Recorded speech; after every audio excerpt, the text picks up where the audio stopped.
Scale modeling sucks. Most of the time, it's about as fun as getting into a car accident, with the 1 or 2 redeeming moments thankfully being as fun as causing a car accident.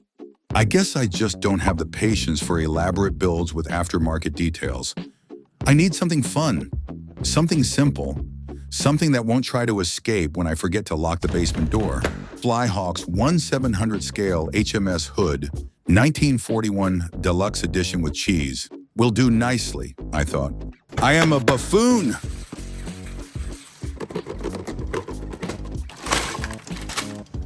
This kit is the holy grail for nerds who build toy boats. The detailing is absolutely immaculate. Just look at those hull panels.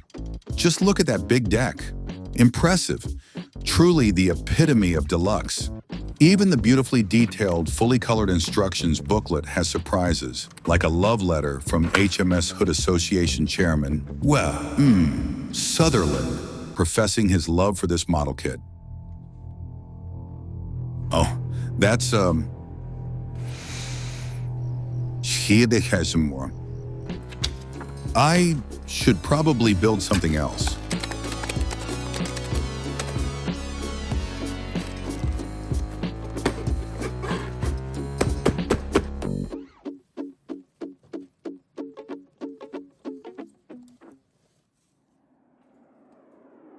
Oh my God, there's a second one. Hey kids, my name is Jack Pescatarian, but Boxman's fine too. Today we got the Peter Trump 1/700 scale HMS Hood 1931 for a fun, out-of-the-box, 70% effort, classic Boxman adventure. Using the included knife, I free all the parts trees before getting started with assembling Hood's hull. The instructions incorrectly give you the option to glue the included knife to the bottom of your hull. So just remember, here on the BoxmanBuilds channel, we love completing our cherished keels. For this, extra thin plastic cement is my glue of choice. Thanks to capillary action, the cement gets lured into small cracks where it actually melts the plastic, creating a strong marriage that only a neglected child could break. The fit of the hull isn't great, as there's a big seam where the halves meet. We'll have to employ the help of putty to fill the gaps. I liberally apply the putty along the entire seam as opposed to applying it conservatively. A consequence of this is that it'll take multiple hours to dry, which I don't have the patience for. Fortunately for myself, I have a quick and easy solution. This antique domesticated heat gun from 1875 is quite effective in compelling the liquid putty to harden. I then must violently sand the putty down to smooth out the hull surface. My eyes tell me that the hull is now perfectly smooth, but I know better than to blindly, trust the deceitful swindlers. So I quickly coat the hull in black primer, which reveals, holy fuck. Oh my Dylan. Screwing up is part of the Boxman process, but this is without a doubt the worst sanding job I've ever done. I need to go back and resand the seams, prime everything again to check my work, and finally sand one more time for good measure. Priming a third time would have been wise based on my track record, but I was too lazy. So I move on to the next step, adding hull panels. Holy shit, my power just went out. I use masking tape to map out exactly where I want the panel detailing to be. At first I tried copying reference images of the real Hood, but it wasn't long before I started outright making things up. With all the masking tape in place, it's time to waste an economically unsustainable amount of primer. I start with spraying the ship's armor belt, which, based on my completely fabricated historical sources, should have the most pronounced paneling. When the first coat of primer is dry, I evenly distribute more strips of masking tape along the armor belt and go in for round 2. Removing the tape reveals distinct blocks of armor, a pretty subtle effect that I'm quite pleased with. It's more pleasant to the eyes than that stunt I pulled on my Bismarck last year, where each armor plate was separated by a full millimeter. With the armor belt finished, I cover it up before blasting the rest of the hull with literally a full bottle's worth of primer, creating a toxic gas cloud that kills all insects, small animals, and squatters living in my garage. Normally, this would complete the hull paneling process, and I'd remove all masking tape. But I've been experimenting with different ways to render vertical separations between hull plates, and I'd like to try them out. I place pieces of masking tape perpendicular to the ship's length, roughly eyeballing the spacing between them, because are you kidding? My eyes are absolutely trustworthy 100%. But I know better than to blindly trust the deceitful swindlers. Holy fuck. I then use my airbrush to paint just the leading edge of each piece of tape, making sure not to overspray by keeping the PSI at under 20. A few good coats of this and a sufficient amount of primer has been built up along the edges of the tape. At least, I'm guessing. I don't actually know. There's only one way to find out.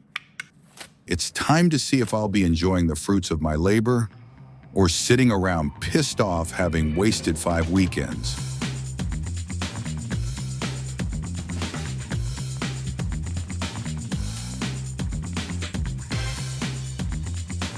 Awesome putty got pulled out by the tape. As long as that's the only piece that comes out, we'll be fine.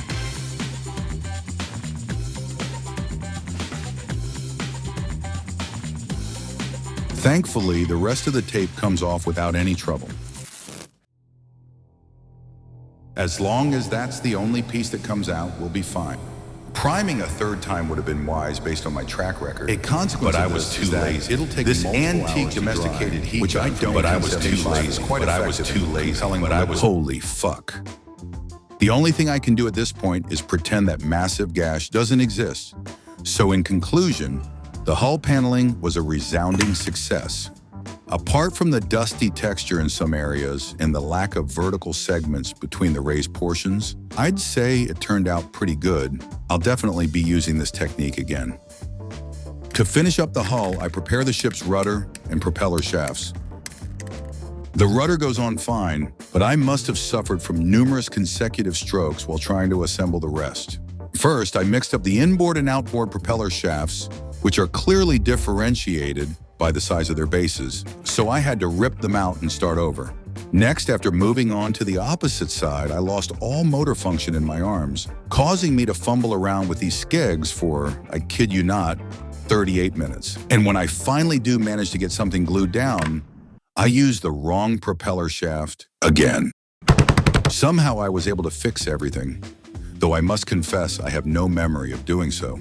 Anywho, let's stop diddling around the hull and actually turn this into a proper warship. I'll start with the decks. I gotta say, Peter Trump's deck isn't as big or impressive as Flyhawk's. The aft deck's exaggerated upward bend and its springiness make it especially hard to glue down.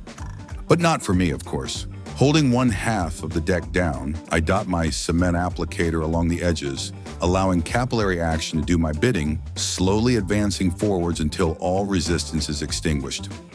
The forecastle is less fussy. Just plop him in, bam, done. The midsection doesn't even put up a fight. Oh wait, never mind. I guess I need to drill a bunch of holes.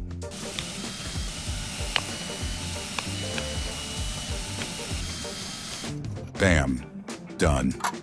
There are 2 rather significant gaps between the forecastle and middle decks. I'm not gonna do anything about it. Just thought I'd let you know. Now I move on to some of Hood's upper works. Peter Trump has me putting up all these walls like I'm his carpenter, but I actually showed up to rob the place. I'm a pretty small fan of how Peter Trump forces you to glue the walls to the floor. There's no reasonable way to keep them separated, which will only add to my misery when I start painting this thing later. The holes Peter Trump forced me to drill at gunpoint are for mounting a bunch of 140mm guns, 12 of them to be exact, and nearly every single one of them gets ruined because I can't be bothered to cut off the nubs properly. Yeah, buddy, sanding ain't gonna fill that divot. Luckily, they'll be hidden from direct sight beneath the shelter deck, except for the ones that aren't. Oopsie, I'm gonna glue these guns to the ship later, so for now I'll put them in a pile and crush them with my storage container. Moving on. I dry fit the shelter deck to check if I installed all the walls properly and begin working on the various thingamabobbers and doohickeys that we have all become accustomed to seeing on naval vessels. First up is the conning tower, a big armored tube from which the officers would,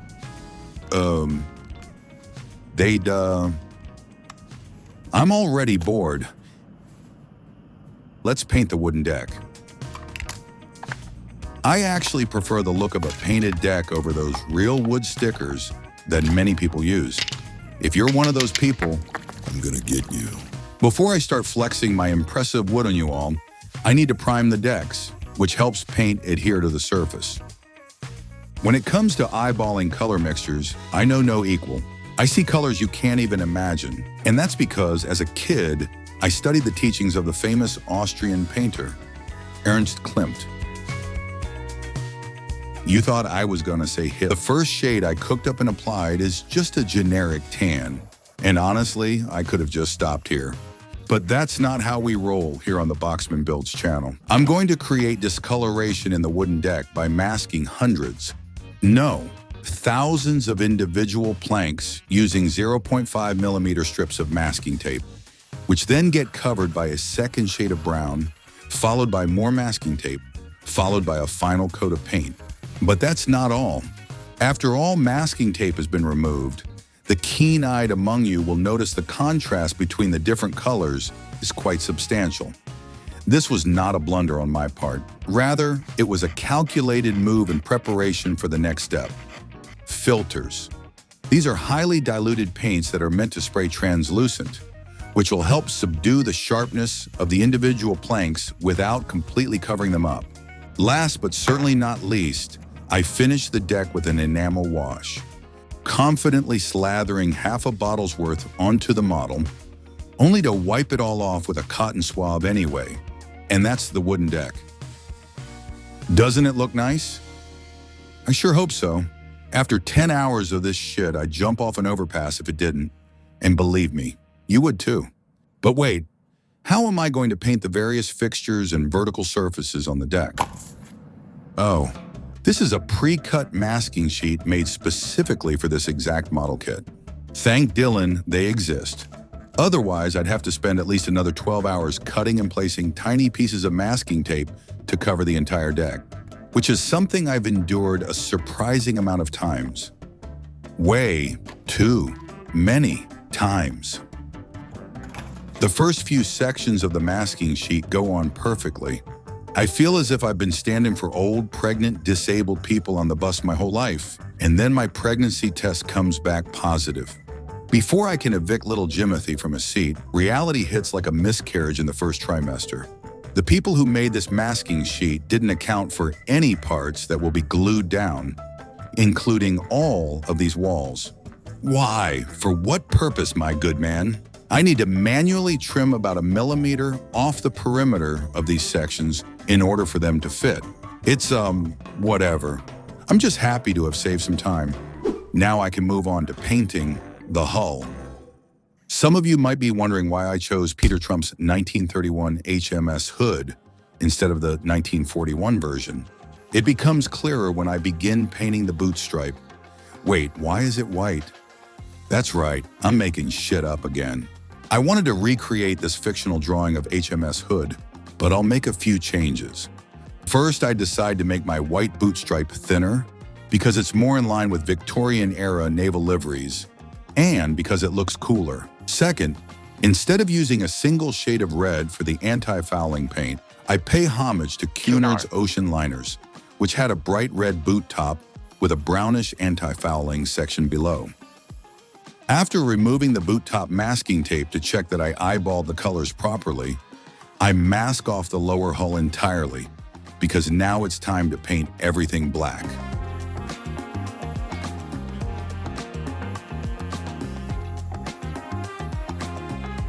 Because solid black looks a little dull, I go in with some bluish gray highlights to add some visual intrigue to the hull, making sure to apply the paint in concentrated, uneven splotches. That finishes all the painting for now. I slowly peel away the masking tape on the hull because it's just so satisfying, but also because I'm running out of excuses to avoid building the superstructure. Oh well. Remember this, kids. All misfortunes catch up to you eventually. If you think you're one step ahead of law enforcement, they already have a warrant out for your arrest. With that grim development, I begin blitzing through the rest of the conning tower assembly that I abandoned earlier like I did with my son in the basement, and my wife whom I left at a rest stop in the battle.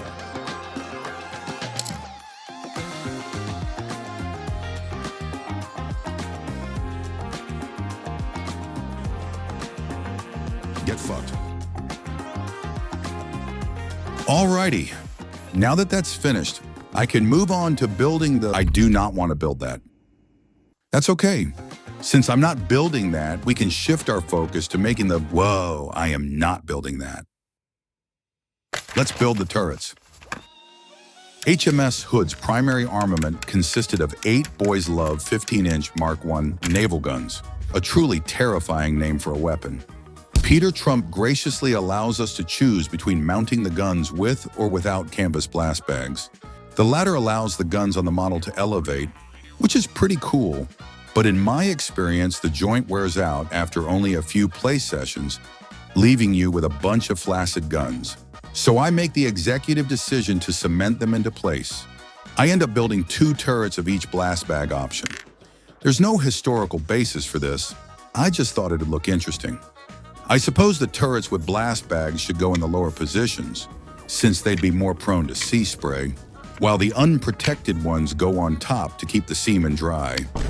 All right, this page of worthless minor superstructures is still looking mighty unappetizing, so I'm left with no choice but to assemble the ship's bridge. Although it's a very straightforward process, it probably had a non-negligible impact on my remaining lifespan. Peter Trump is a sick fuck with a penchant for turning everything into complex sub-assemblies.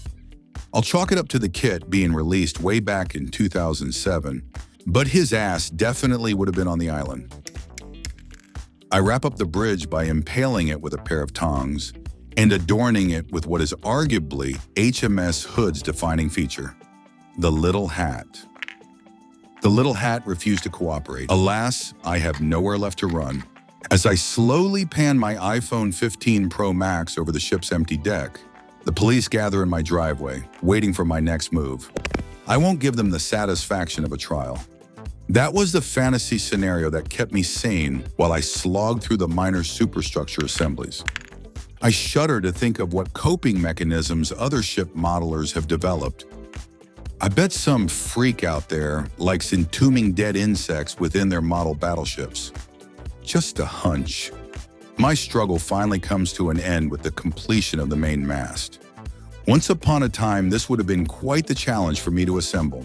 Then I remember how I cocked up the propeller shafts, and so I thank the heavens for not sending another gas leak while I was building this.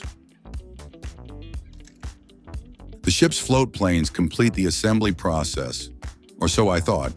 I'm such a masterful procrastinator that I accidentally skipped an entire page of stupid-ass lifeboats. Out of all the things never getting built, these dumb boats are never getting built the most. Surely I missed something else that I can work on instead. Stop procrastinating. Build the boats. The little boats. Build them now. Boxman. As per his demands, I make every single lifeboat right there on the spot without further delay. Thank you, Mr. Sutherland. At long last, all assembly is finished. I'm not tricking you this time. Seeing the Hood in all her glory has me feeling particularly British, even though I've never left the state of misery. Oh yeah, I forgot to brush my teeth this morning. Before the Britishness wears off, I'm compelled to whistle the most British of tunes. Witness my performance.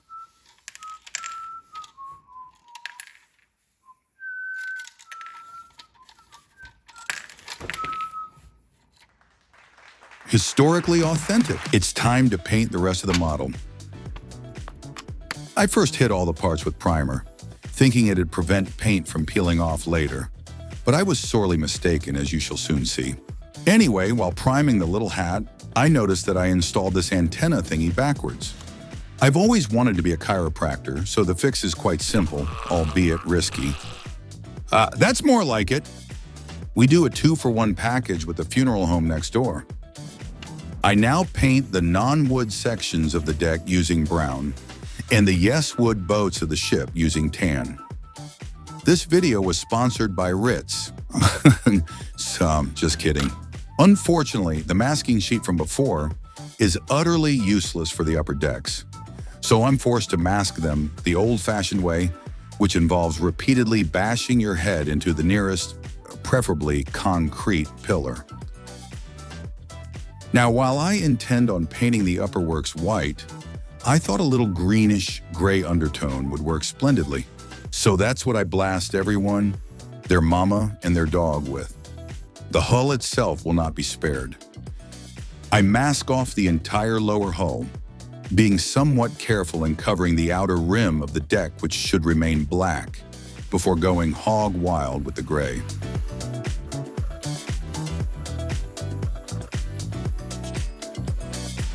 I then apply a light coat of pure white, focusing my airbrush on upper edges to create artificial highlights and discoloration. I do the same on all of the turrets, as well as the superstructure. The most striking part of this Victorian paint job is the use of gold on the funnels. The funnel's base would interfere with painting, so I rip it off with my bare hands because I'm just that powerful before concocting a shade of yellow I call gas station bathroom and applying it to all relevant parts. Much like its namesake, the color leaves a lot to be desired, so I go over it with a few light shots of metallic copper to make it look like a homeless guy pissed on it. With that, I can finally remove each and every last piece of masking tape, once and for all. The deck mask has been on the model for over a month, so I'm anxious to see if the paint underneath survived this long, and you should be anxious to see if I just wasted 22 minutes of your time.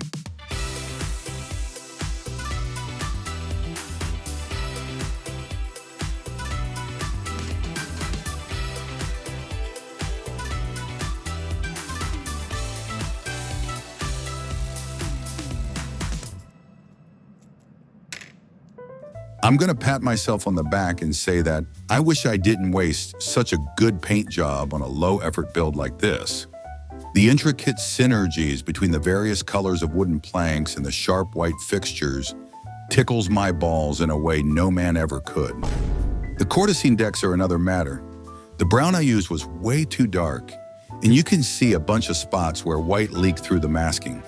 I'll touch them up with a paintbrush after gluing down the bridge, which for some reason refuses to sit in place, the mixture of melted plastic and paint at the joint necessitating more touch-ups than I can do without screwing up. I try my best to color match the courtesine, but my years of studying various Austrian painters have failed me. Whatever, it's close enough, and a subsequent gloss coat and black wash should help it all blend together, right? Right? After just barely surviving this first round of touch-ups, I get on with poorly hand-painting the details, starting with the oversized pool cues and regularly sized life rafts. I then work my way over to the unsuspecting turrets, carefully painting the blast bags with the same gray from before until inevitably slipping up, which sends me down a vicious cycle of touch-ups and touching up the touch-ups.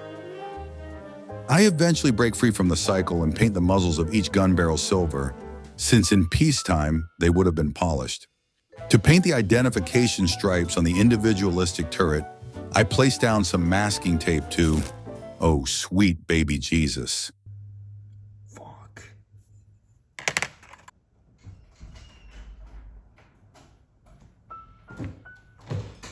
While the first side dries, I test the strength of the other with more masking tape.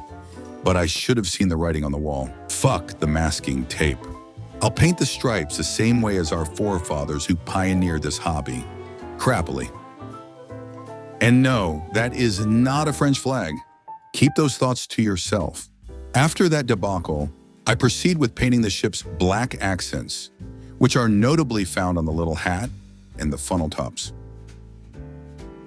I then pick out all of the ship's searchlights with silver paint, because that seems right, and lightly brush the ship's propellers with copper, which can now be mounted on the hull itself with some effort, Just beware which way each screw is screwing, lest you yourself get screwed by 3 big ladders.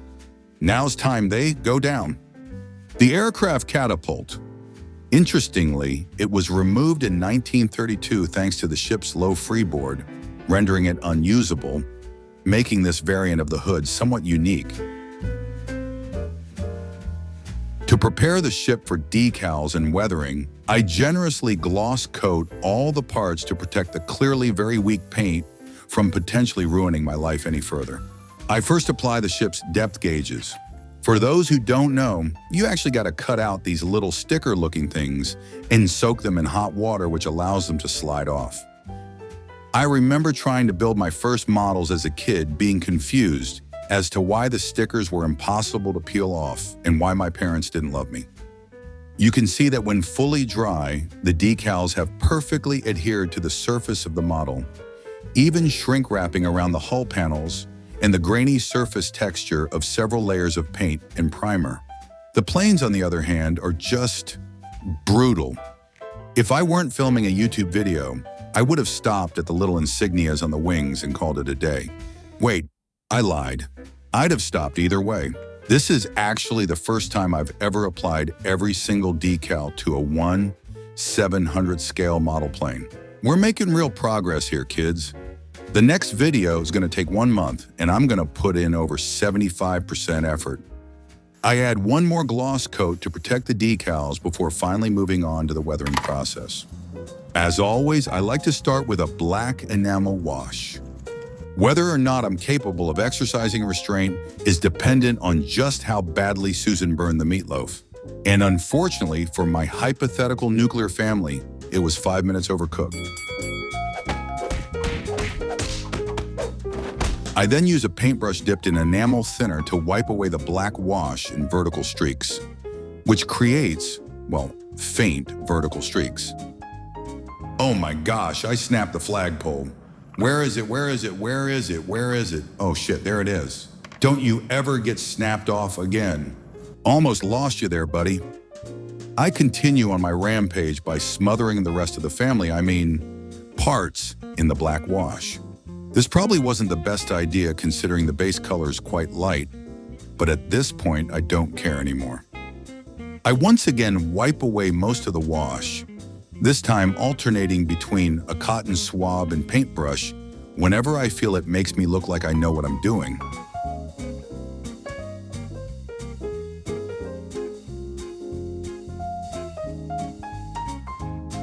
The strong contrast between the wash and base color makes the model look like it's covered in soot, which could be historically authentic, I guess.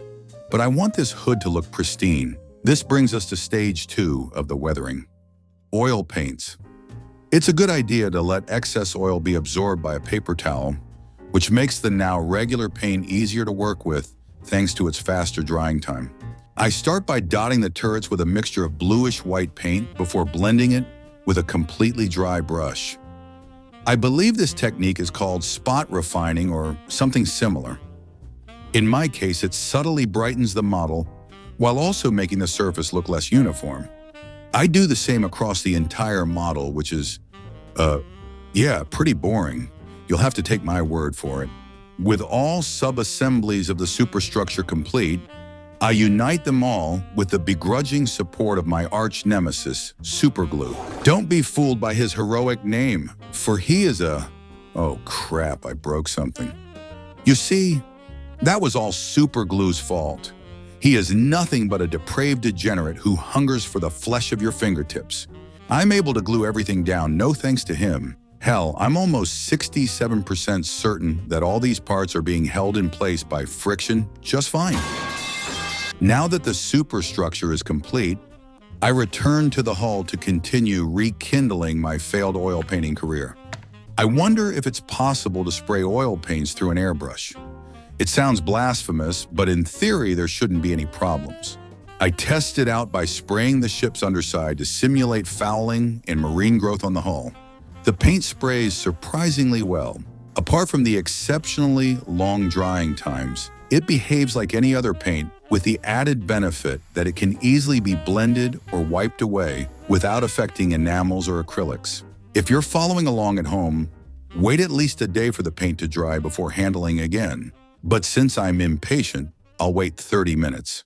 25 minutes later, and it's time to install all those 140mm guns that survived getting crushed.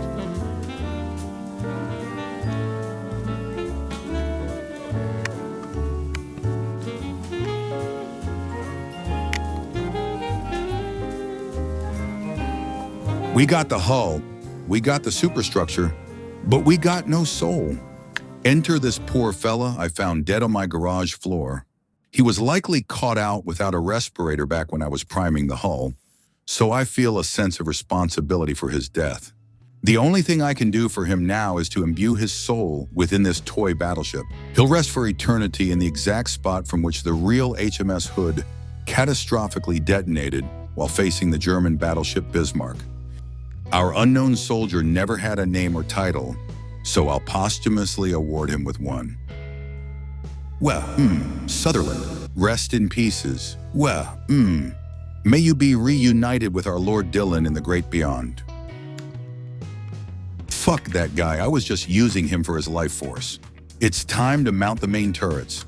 I like to play with my model battleships, so the turrets need to be secure without compromising how well they can rotate. The simple solution is to just add weak magnets. One on the bottom of each turret and another on a toothpick connected to the hull. This allows the turrets to satisfyingly snap into place.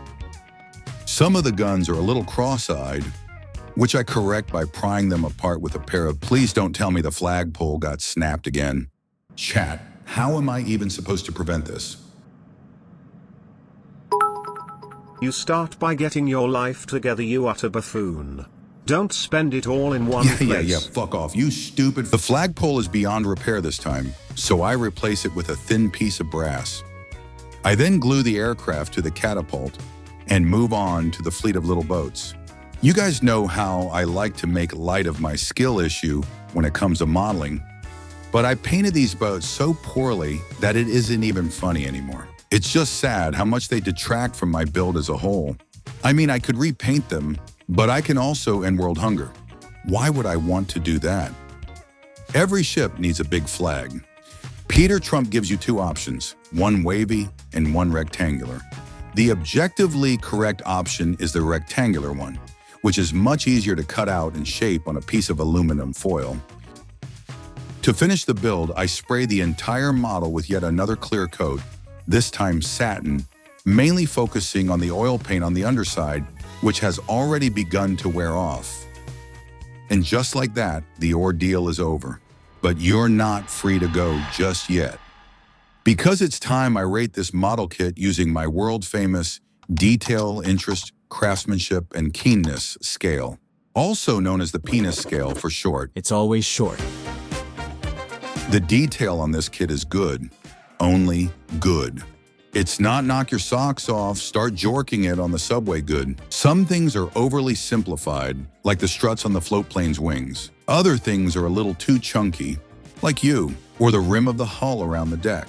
These things are by no means deal breakers, and they aren't out of the ordinary for a kit of this vintage. Detail, 6.5 out of 10. There's a level of personal bias here, but I don't think this was a very fun kit to build.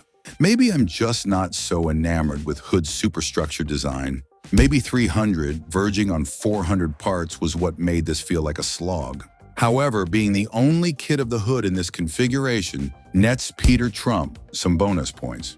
Interest, 6.4? No, 6.7 out of 10. Apart from the teeniest amount of flash on the bridge windows, which I didn't even bother cleaning out, there aren't any notable defects to the degree of your average Revell kit.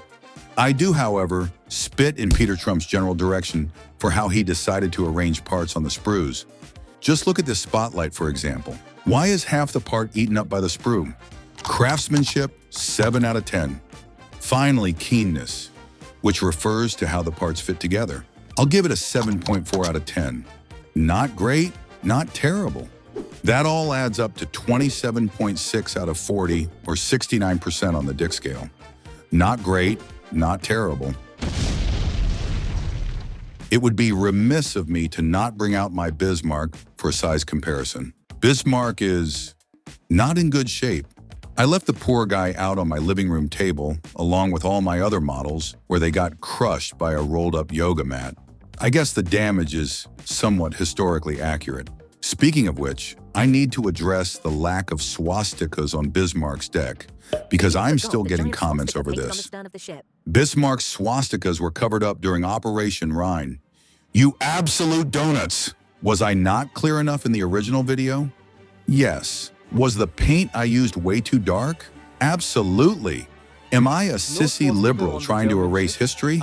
Respectfully, sit in the middle of a road and let a car run over you. Fucking ironic. These clowns who supposedly champion historical accuracy don't even know what Bismarck looked like on its single defining voyage. Rant over. Having these two models sit side by side, it's cool to see just how close they were in size. Had history turned out differently on that fateful day, perhaps HMS Hood could have been here to stay. Who knows? Who cares? Who even asked? Well, Sutherland. I'll show you an alternate scenario. I pulled it out of my ass.